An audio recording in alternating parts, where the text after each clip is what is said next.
السلام عليكم، ازيكم يا حبايبي؟ عاملين ايه؟ يا رب تكونوا بخير وبصحة وسعادة. معلش بقى اتأخرت عليكم، كان عندي دور برد، ربنا يكفيكوا شر دور البرد ده. بس جايبالكوا حاجة حلوة جدا، كيكة السنيكرز الخطيرة. بجد بجد هتجربوها هتدمنوها. تحفة تحفة تحفة تحفة، شايفين الجمال؟ يلا بقى نسمي الله ونصلي على الرسول. وقبل ما نبدأ الفيديو ما تنسيش تعملي لايك للفيديو، واللي أول مرة يشوف قناتي ما تنساش تعمل سبسكرايب للقناة وتفعل الجرس باللون الرمادي عشان يوصلك كل جديد وحصري من فيديوهاتي إن شاء الله. يا رب النهاردة الفيديو يعجبكم وتستفيدوا منه، بس ما تنسوش اللايك والشير، شيروا الفيديو كتير كتير واحفظوه على صفحاتكم وبعتوه لكل حبايبكم عشان يجربوا الكيكة الخطيرة بتاعتنا دي. بجد يا بنات جميلة جميلة جميلة جميلة، والله هتعجبك جدا. ما تنسوش تقولي لي رأيك في الفيديو ايه، وتكتبي لي تعليق حلو، وتعرفيني بتشوفيني من اي بلد. ويلا بقى نسمي الله ونصلي على الرسول ونبدأ الفيديو بتاعنا. اول حاجة هجيب المكونات الجافة بتاعتي. هجيب البولة بتاعتي اهي، وهجيب المصفى اللي انا بنخل فيها كده الدقيق، وهنزل بكوباية ونص من الدقيق. نزلت بكوباية وادي النص اهو، وهنزل عليهم بربع كوباية من الكاكاو الخام، عليهم معلقة كبيرة من البيكنج باودر او باكو من البيكنج باودر او الكيك شيف اهو، معلقة كبيرة. وهحط رشة من الملح صغيرة خالص كده، وهبدأ انخل المكونات بتاعتي دي كويس جدا. طبعا عارفين كل ما تنخلي الدقيق والمكونات الجافة بتبقى الكيكة هشة معاكي اهو كده تمام. هقلبه بقى كويس جدا، هخلط كل المكونات مع بعض كويس جدا. في ناس بتقول الكيكه بتطلع من جنب عاليه ومن جنب لا، يا جماعه لا، اما مش ظبطاها، مش مسويه العجين نفسها او الخليط نفسه، لا اما مش مقلبه المكونات الجافه كويس، فالبيكنج باودر مش بيتوزع كويس. هاجي بقى المكونات السايله، هجيب شفشق الخلاط وهنزل فيه ببيضتين بدرجه حراره الغرفه. بنطلع البيض قبلها بساعة كده من التلاجة. هننزل عليه بنص كوباية من الزيت، زيت يكون من نوعه نضيف، عليه كوباية الا ربع من الحليب، كله يكون برا التلاجة قبلها بساعة. كمان هنحط نص كوباية بس من السكر، وهحط فانيليا،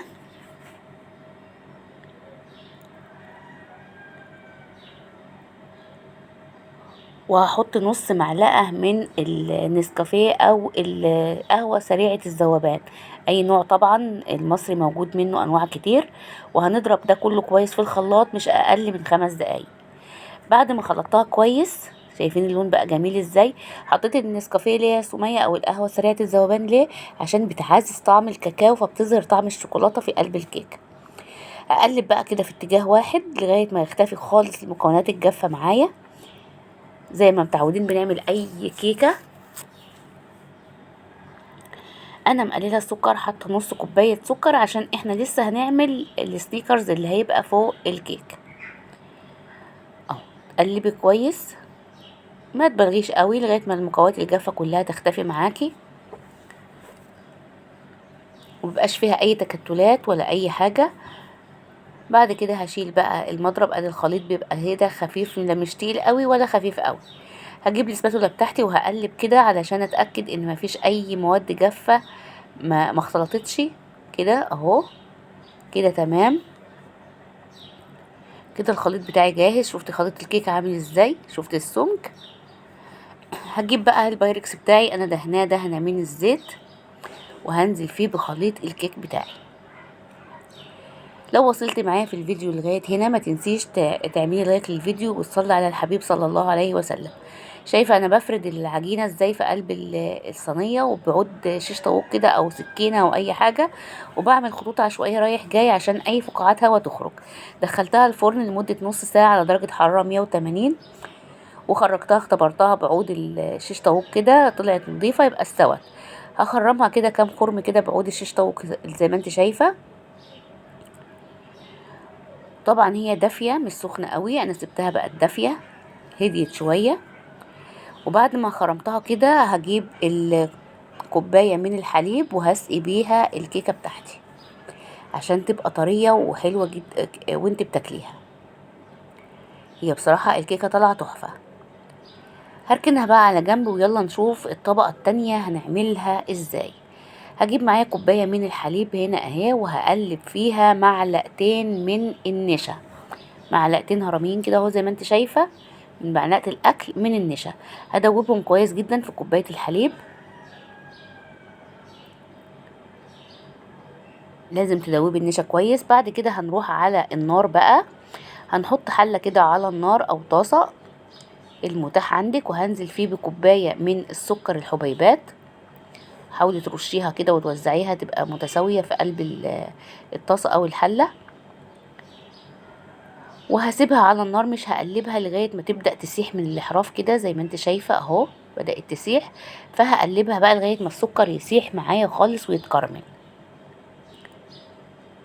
يا ريت تقولولي في التعليقات بتشوفوا الفيديو بتاعي من اي بلد، وهل بتتابعيني من زمان ولا اول مرة تشوفيني، وهل يا ترى الفيديوهات بتاعتي عجبتك ولا لا. وخدي لك لفة بقى لو اول مرة تشوفيني، خدي لك لفة كده في القناة هتلاقي وصفات هتعجبك جدا بسيطة وسهلة.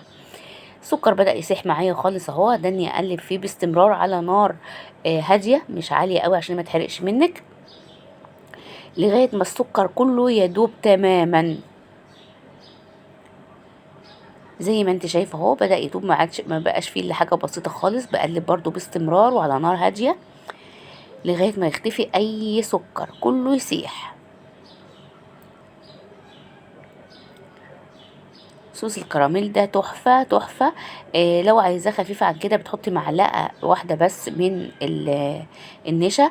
عملته في وصفات كتير وهتلاقوها في وصفات كتير صوص الكراميل اهو كده ساح خالص معايا السكر وده تماما.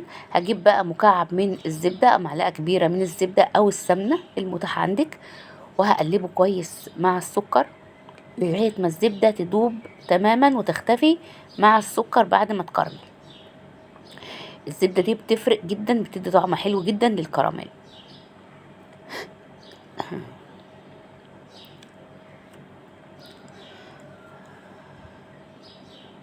بعد ما اختفى هضيف له نص كوباية من المية المغلية، مية سخنة جدا.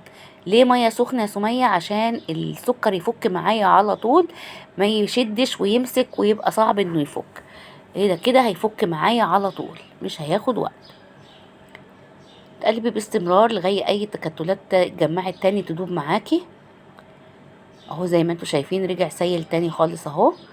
بعد كده هضيف له كوباية الحليب اللي انا مدوبة في قلبها النشا.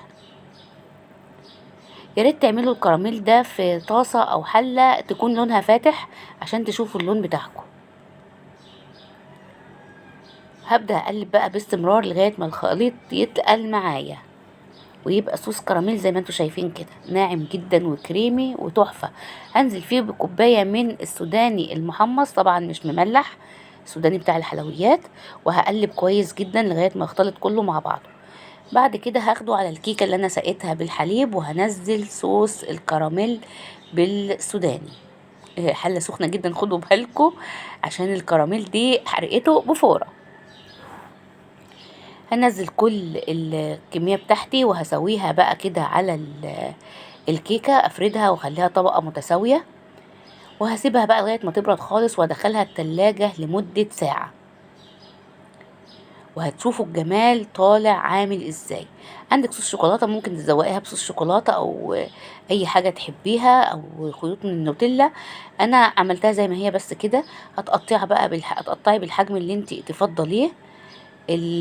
طبقة السنيكرز متماسكة والكيكة هشة جدا وطرية وطعمها بجد تحفة. بجد بجد هتعجبكم جدا. مستنية رأيكم طبعا في التعليقات، بحب كلامكم جدا وبحب تعليقاتكم وبحبكم جدا جدا في الله. نورتوني ويا رب اكون ضيفة خفيفة عليكم. ويا ريت تقولوا لي رأيكم في التعليقات ايه، وما تنسوش اللايك والشير والسبسكرايب. واشوفكم بقى في فيديو جديد ان شاء الله. اسيبكم بقى واكل الجمال ده بجد تحفة، طعمها خطير خطير خطير خطير بجد يا جماعة. جربوها هتعجبكم جدا وهتعجب اولادكم. يلا بقى اسيبكم واروح اكل اللذاذة في المزازة. مع السلامة.